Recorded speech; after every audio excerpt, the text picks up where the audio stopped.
네, 안녕하세요. 주식은 역시 기리기리세의 기리십니다. 안녕하세요, 여러분들.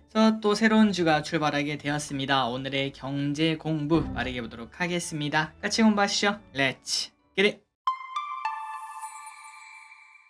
첫 번째입니다. 테슬라 시가총액 1000조 원 재돌파. 최근 11일 연속 상승을 하고 있는 테슬라 차트를 보시면 어마무시하죠. 올해 초에 조금 부진한 모습을 보여주면서 100달러 내외를 찍었던 기억이 있는데 진짜 그런 모습이 있었나라는 착각이 들 정도로 최근 들어 역시 테슬라 이런 얘기가 나오고 있다고 하는데요. 그래서 시가총액은 다시 1000조를 돌파했으며 오비락인지는 모르겠으나 머스크가 트위터에서 손대고 나서부터 그때부터 주가가 좋은 흐름을 나타내고 있다고 합니다. 자, 그렇다면 이렇게 오른 이유가 뭘까요? 최근 들어 지속적으로 우리가 공부했는데 아마도 다 기억하고 계실 겁니다. 최근 테슬라의 호재를 몇 개 보자면은 일단은 보조금을 전액 받게 된 거, 그 말인즉슨 미국 내에서 차량이 더 잘 팔릴 걸 기대를 해볼 수 있고, 그리고 또한 유럽에 기가팩토리가 하나 있는데 또 하나 더 스페인에 지을 예정이라는 거, 이 소식도 매우 중요하겠죠. 그리고 이번에 뜬 소식인데 GM이 테슬라 충전소를 이용하게 된 것, 이 부분도 매우 중요하다고 하며, 그리고 마지막으로 지금은 바이오로 AI 시대 아니겠습니까? 여기저기서 AI를 외치고 있는 상황인데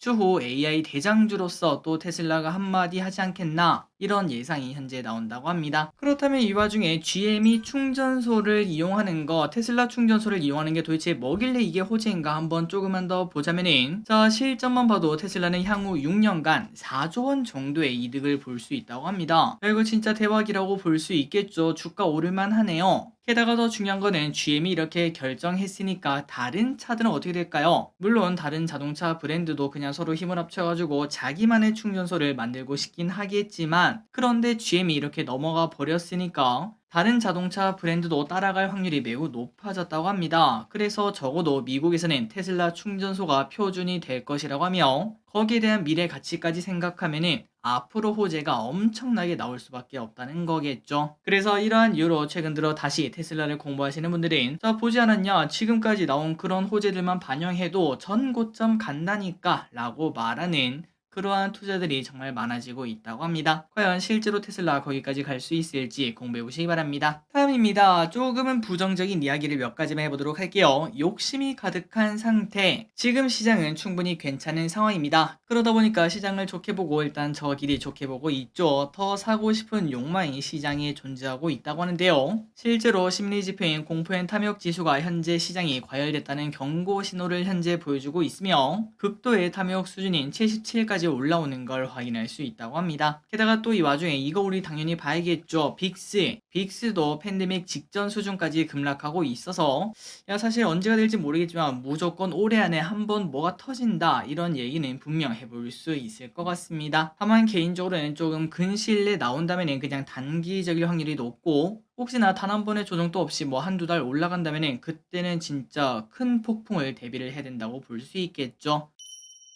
다음입니다. 전세계 오피스 공실률이 폭탄. 올해 3월 전세계 오피스 공실률이 12.9%로 리먼 쇼크 영향이 나왔을 때의 공실률이 13.1%에 육박한다고 합니다. 일단 그렇다면 이 공실률이 늘어난 이유가 뭔가 봤더니 일단은 코로나 때문이라고 한데요. 재택근무가 확산되면서 사무실 수요가 줄었다고 볼 수 있고, 이 와중에 미국 기업들은 감원에 나서면서 공실률이 높아지게 되었다고 합니다. 그렇다면 앞으로 어떻게 될까요? 이게 도대체 뭐가 문제일까요? 여기서 멈추면 다행이지만 상황이 조금 더 악화되면은 부동산 대출에 영향을 줄 수 있습니다. 우리가 보통 이러한 건물 자기 돈으로 사는 사람 아무도 없겠죠. 전부 다 대출이라고 볼 수 있는데, 그런데 공실률이 높아지면 높아질수록 그 대출을 갚지 못하는, 이자도 갚지 못하는 그러한 건물이 분명 생기지 않겠습니까? 거기서 하나 두 개 터지다 보면은 금융 리스크까지 번질 수가 있다고 합니다. 이게 만약에 올해 말에 뭐가 터진다면은, 내년 초에 뭐가 터진다면은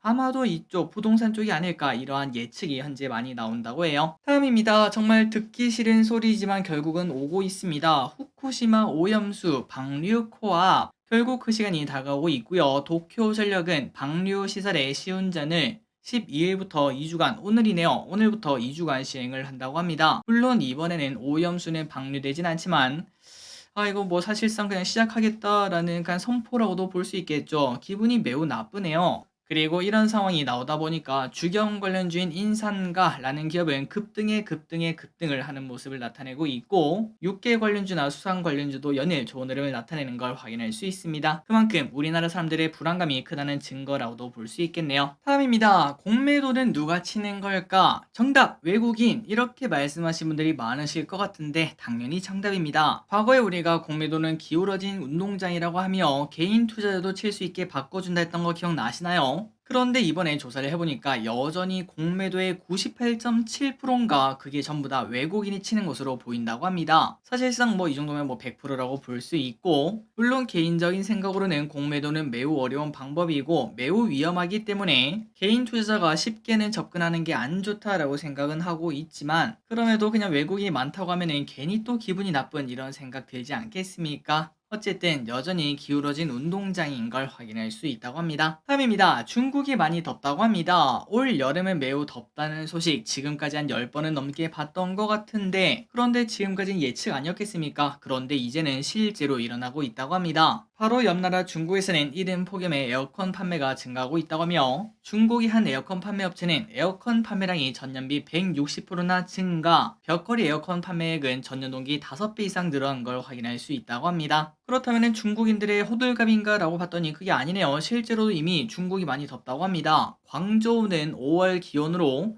39도. 야, 39도면 진짜 덥죠. 이미 찍은 바 있으며 역대 최고치를 경신을 했다고 합니다. 그렇기 때문에 우리도 이제 곧 더워질 거라고 예상을 해볼 수 있고, 혹시나 미리 에어컨을 사야 된다면 지금 사는 게 가장 좋다라고도 예상해 볼 수 있겠네요. 그리고 또한 관련주는 뭐가 있을지 잠시 또 볼 필요도 있을 것 같습니다. 다음입니다. 이 소식도 이어서 보도록 하겠습니다. 우루과이 생수값이 금값. 저 멀리 있는 우루과이에서 생수값이 5배나 폭등하고 있다고 합니다. 그 이유가 뭔가 봤더니 70년 만에 최악 가뭄 때문인데요. 그래서 앞으로 일주일 이후에는 상수원 고갈까지 나타날 수 있을 정도로 매우 심각한 상황이라고 충분히 말할 수 있다고 합니다. 그래서 우루과이 정부는 그냥 시외도 아니고 시내 한 복판에 우물을 파고 있으며 담수화 기기를 활용하는 방안 등 여러 방법을 강구하고 있지만, 역시 이 와중에 가장 좋은 건 기후제 기후제라고 볼 수 있겠죠. 비가 내리는 게 가장 좋다고 볼 수 있습니다. 이런 소식을 볼 때마다 지구가 정말 뜨겁다는 걸 한 번 더 느낄 수 있습니다. 다음입니다. 삼성전자 자체 개발 AI. 자, 삼전이 AI가 매우 효율적이라고 판단을 했다고 볼 수 있겠죠. 그런데 그냥 챗GPT에서 나온 그러한 AI를 쓸 수가 없습니다. 바로 해킹, 정보 유출 때문인데, 하지만 그럼에도 AI를 포기할 수 없기 때문에 해킹, 정보 유출 걱정이 없는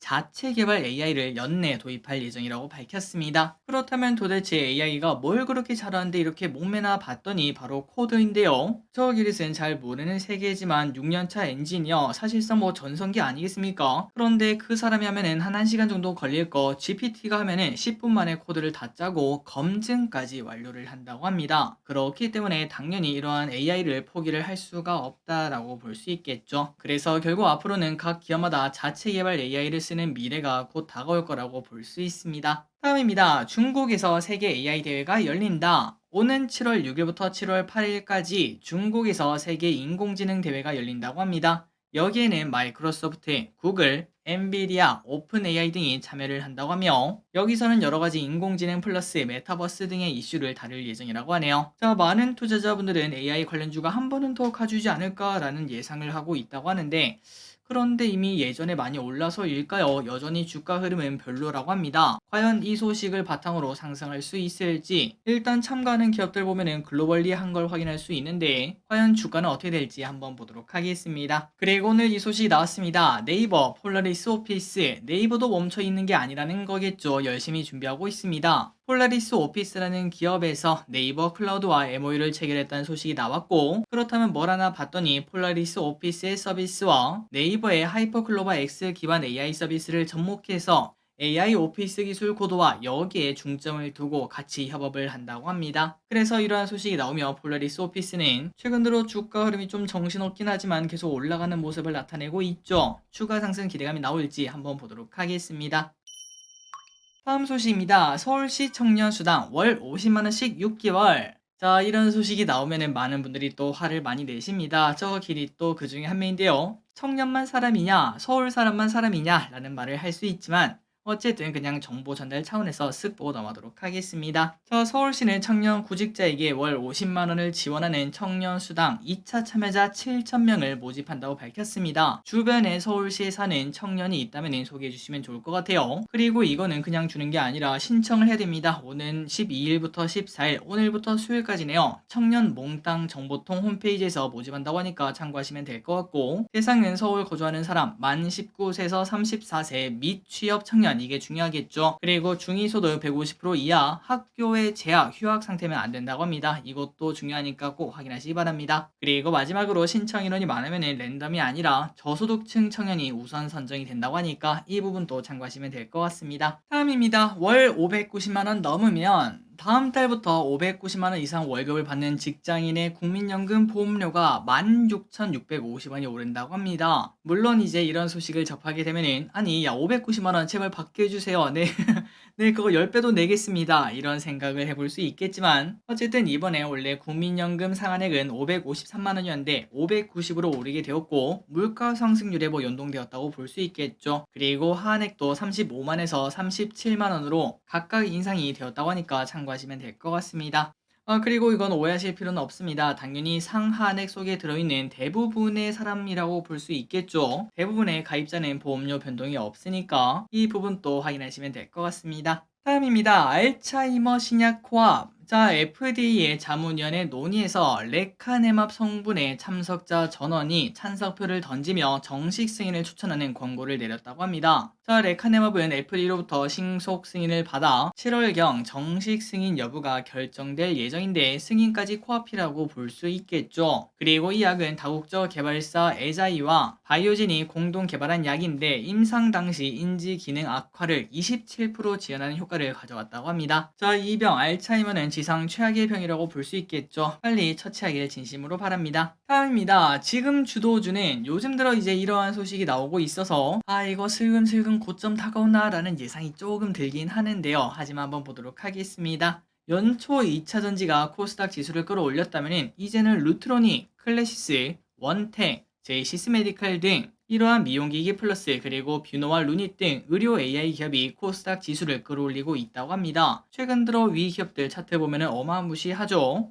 그리고 우리가 지난주 금요일날 공부했던 거 기억나십니까? 미용기기 기업에서 공개 매수가 나왔는데 그 상황이 딱 오스 임플란트가 공개 매수 들어간 거랑 정말 비슷한 걸 확인할 수 있었습니다. 그렇기 때문에 미용기기 관련주 앞으로도 더 오를 수 있다는 거, 이 부분은 꼭 한 번 더 확인하시면 좋을 것 같습니다. 마침 또 오늘 또 좋은 흐름을 나타내고 있더라고요. 어쨌든 미용 시장이 국내 해외 모두 대중화되기 시작하며 미용기기 업체 이익이 크게 증가하고 있으며, 의료 AI 업종은 당연히 말해 뭐 할까요? 앞으로도 계속 좋아질 수밖에 없겠죠. 기대가 커지고 있다고 합니다. 자, 뷰노 같은 경우는 올해 벌써 4.5배가 오른 걸 확인할 수 있으며, 원택도 약 2배가 오르는 등 미용기기와 의료 AI가 새로운 주도주가 되고 있는 모습을 현재 나타내고 있다고 합니다. 다만 이거는 그냥 인간 지표라고도 볼 수 있는데요. 주변에서 갑자기 의료 AI 관련주 어떻게 생각하냐 이런 얘기가 슬금슬금 나오고 있습니다. 물론 이게 나왔다고 오늘이 고점이다 라고는 할 수 없겠지만, 하지만 이미 몇 배씩 오른 기업들을 뉴스에서 꺼내고 있고, 여기저기서 이쪽에 관심을 가질 때 아마 슬슬 살짝 쉬어가는 흐름, 에코프로 같은 그런 흐름이 이제 나타날 수 있겠죠. 잠시 조정받는 흐름, 그런 흐름이 나타날 수도 있지 않을까라는 예상은 해볼 수 있겠네요. 그렇기 때문에 혹시나 매수 매도를 하신다면 지금 가치는 어떨지, 무작정 사는 게 아니라 지금 가치는 어떻고 내년 실적은 어떨지 그런 것들을 전부 다 비교해 보시고 꼼꼼하게 보시면 좋을 것 같습니다. 다음입니다. 넷플릭스 신규 가입자 최대. 자, 넷플릭스의 신규 가입자 수가 4년 반 만에 최대치를 기록했습니다. 갑자기 왜 급증했나 봤더니 미국에서 계정 공유 금지 방침을 공지했었죠. 이 이후 나흘간 1일 신규 가입자 수가 최대치를 달성을 했다고 합니다. 그리고 이 가입자 수는 대박이라고 한데요. 락다운으로 시청자 수가 늘어났을 때보다 더 큰 폭의 증가세를 보였다고 하니까 넷플릭스가 왜 이렇게 공유 계정을 막았는지 알 수 있을 것 같습니다. 그래서 이러한 소식에 넷플릭스는 1년 만에 신고가를 기록했고, 한편 우리에게는 좀 안 좋은 소식이네요. 우리나라를 비롯한 아시아 지역도 계정 공유가 곧 금지가 될 것으로 보인다고 합니다.